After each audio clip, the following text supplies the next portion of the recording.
കൊല്ലം കണ്ണനല്ലൂർ സ്റ്റേഷനിൽ മർദ്ദനമേറ്റെന്ന CPM local സെക്രട്ടറിയുടെ പരാതിയിൽ മുഖ്യമന്ത്രി നിയമസഭയിൽ പറഞ്ഞ വാദം തെറ്റ്. സ്റ്റേഷനിൽ ബഹളമുണ്ടാക്കിയതിന് സജീവിനെതിരെ കേസുണ്ടായിരുന്നുവെന്ന് അടിയന്തര പ്രമേയത്തിന് മറുപടിയായി മുഖ്യമന്ത്രി പറഞ്ഞത്. എന്നാൽ സജീവിനെതിരായി കണ്ണനല്ലൂർ സ്റ്റേഷനിൽ കേസ് രജിസ്റ്റർ ചെയ്തിട്ടില്ല. ജനങ്ങളെ തെറ്റിദ്ധരിപ്പിച്ചതിന് മുഖ്യമന്ത്രി മാപ്പ് പറയണമെന്ന ആവശ്യവുമായി കോൺഗ്രസ് രംഗത്തെത്തി. കസ്റ്റഡി മർദ്ദനത്തെ തുടർന്ന് മരിച്ച ഡിവൈഎഫ്ഐ നേതാവ് ജോയലിന്റെ പിതാവും മുഖ്യമന്ത്രിക്കെതിരെ രംഗത്തെത്തി.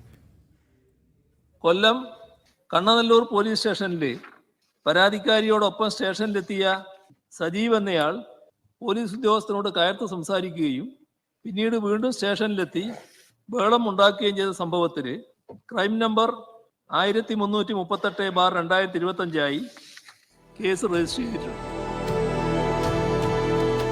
കണ്ണനല്ലൂർ പോലീസ് രജിസ്റ്റർ ചെയ്തിരിക്കുന്ന FIR ആണിത്. പ്രതിസ്ഥാനത്തുള്ളത് പുലിയിലെ സ്വദേശി വിനോദ്.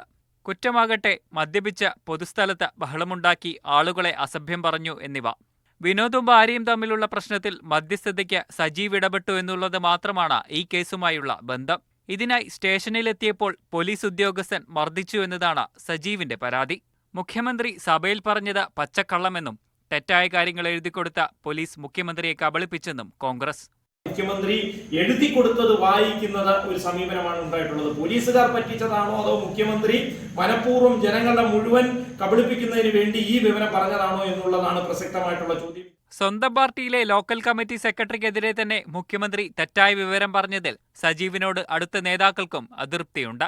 അടൂരിൽ കസ്റ്റഡി മർദ്ദനത്തെ തുടർന്ന് ആശുപത്രിയിൽ ചികിത്സയിലിരിക്കെ മരിച്ച ഡിവൈഎഫ്ഐ മേഖലാ സെക്രട്ടറി ജോയലിന്റെ മരണം ഹൃദയാഘാതം മൂലമെന്ന മുഖ്യമന്ത്രിയുടെ പ്രസ്താവന പച്ചക്കള്ളമെന്ന ജോയലിന്റെ പിതാവ് ജോയിക്കുട്ടി. അത് അംഗീകരിക്കാൻ പറ്റത്തില്ല. അത് പച്ചക്കള്ളം മുഖ്യമന്ത്രി പറയുന്നത് പറഞ്ഞാൽ മുഖ്യമന്ത്രിക്ക് ഞാൻ പരാതി കൊടുത്തതിന്റെ അടിസ്ഥാനത്തിൽ പോലീസുകാർക്ക് അനുകൂലമായിട്ട് അവർ റിപ്പോർട്ട് പോലീസുകാർ മുഖ്യമന്ത്രിക്ക് കൊടുത്തു കാണുമായിരിക്കും. അത് വെച്ചും മുഖ്യമന്ത്രി വായിച്ചെന്ന് മാത്രമേ ഉള്ളൂ.